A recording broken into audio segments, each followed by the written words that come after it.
ఈరోజు రణబేరి ర్యాలీ చేస్తున్నారు ఉపాధ్యాయులు.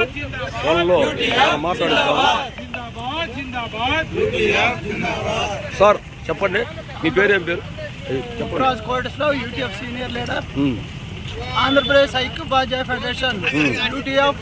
గత 15వ తేదీ నుంచి 19వ తేదీ వరకు రాష్ట్ర వ్యాప్తంగా 5 ప్రాంతాల నుంచి రాష్ట్ర ఉపాధ్యాయ ఉద్యోగ కార్మికుల యొక్క ఆర్థిక ప్రయోజనాలు అట్లాగే విద్యారంగ పరిరక్షణ కోసం 5 ప్రాంతాల నుంచి జాతాలు బయలుదేరినాయి.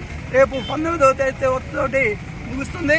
అప్పటికీ రాష్ట్ర ప్రభుత్వం ఉద్యోగ ఉపాధ్యాయ కార్మికుల సమస్యలు, ఆర్థికపరమైన సమస్యలు పరిష్కరించకపోతే ఈ నెల 25వ తేదీన విజయవాడలో ధర్నా చౌక్ దగ్గర భారీ బహిరంగ సభ నిర్వహించడం జరుగుతుంది.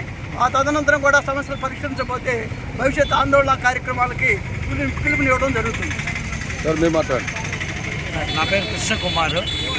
దాదాపు గత ప్రభుత్వాలన్నీ విద్యారంగాన్ని నిర్వీర్యం చేస్తూ వచ్చాయి. ప్రైవేట్ సంస్థలన్నింటినీ అభివృద్ధి చేస్తూ వచ్చాయి. ప్రభుత్వ రంగ సంస్థలు బలోపేతంగా ఉంటే ప్రజలకు చాలా సౌకర్యవంతమైన విద్యాపరమైన ఆర్థికపరమైన లాభాలు చేకూరుతాయి.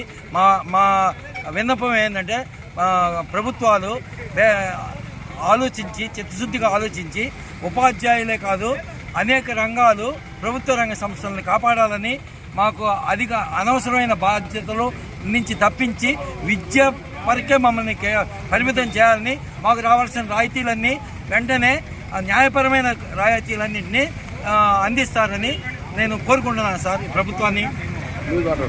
కొండపు నాయుడు, యూటీఎఫ్ అధ్యక్షుడు, కందుకూరు.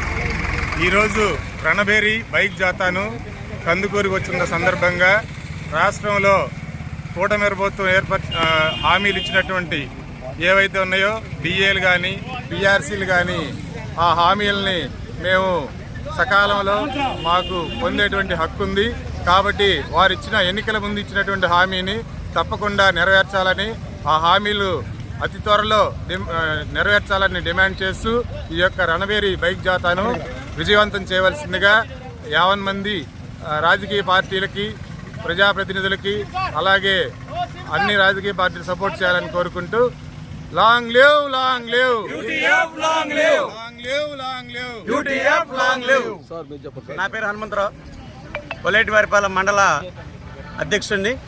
మరి రాష్ట్ర ప్రభుత్వం ఉపాధ్యాయుల పట్ల, కార్మికుల పట్ల చేసేటువంటి నిరంకుశ వైఖరికి, గతంలో ఇవ్వాల్సినటువంటి ఆర్థిక బకాయిలన్నీ కూడా ఇవ్వకుండా ప్రభుత్వాలన్నీ ఫామ్ కాగానే మేమంతా కూడా టీచర్లకి, ఉద్యోగులకి అందరికి కూడా న్యాయం చేస్తామని చెప్పని గవర్నమెంట్ ఆ రోజు చెప్పడం జరిగింది. మరి ఇప్పుడు కూడా దాదాపు 16 నెలలు అవుతున్న గవర్నమెంట్ వచ్చి మరి ఎటువంటి ఆర్థిక ఒప్పుదలన్నీ కూడా అమలు చేయకుండా ప్రభుత్వం మొండి వైఖరితోటి నిర్వహిస్తూ ఉంది. అందువల్ల 10, 17 తారీఖు, 18 తారీఖు తేదీల్లో నెల్లూరు జిల్లాలో ఈ రణబేరి కార్యక్రమాన్ని తీసుకొని మరి ప్రభుత్వానికి హెచ్చరిక చేస్తా ఉన్నాం. ఖచ్చితంగా ఈ ఆర్థిక బకాయిలు, ఆ తర్వాత ప్రభుత్వ ఉద్యోగుల పట్ల నిరంకుశ వైఖరిని అవలంబిస్తూ ఉంది. కాబట్టి వచ్చేటువంటి ఎన్నికల్లో తగిన బుద్ధి చెప్తామని చెప్పి కూడా వాళ్ళకి తెలియజేస్తూ మరి ఈ కార్యక్రమాన్ని మేము నిర్వహిస్తా ఉన్నాం.